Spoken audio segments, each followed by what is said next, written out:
কবুল আর খুতবা ছাড়া কোন জিনিসটা ইসলামের বলতে পারো? ওই যে তোমার বউ বিয়ের আগের দিন রং বেরঙের শাড়ি পরে, ওকে আবার একজনে গোসল করে অন্যজনে কোলে তোলে।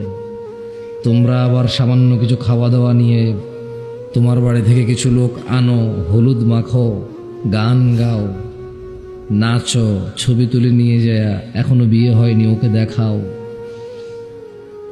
বিয়ের দিন তোমরা বড় বড় সাউন্ড বক্স লাগাও, ওখানে নাচ গান করো, মহিলারা গীত গায়, পুরুষরা বসে বসে তামসা দেখে।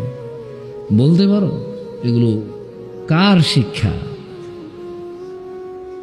এটাই আমাদের বিয়ে। আরেকজনকে উকিল বানাবে, এরপরে আবার ওই মহিলা ওই বেটাকে উকিল বাপ ডাকতে হবে।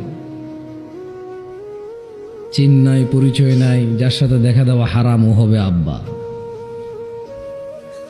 বলতে পারো তোমার বাসার বিয়েটা কতটুকু কবুল, আর যদি খুতবাটা বাদ দাও কতটুকু সুন্নাহ অনুযায়ী হয়েছে?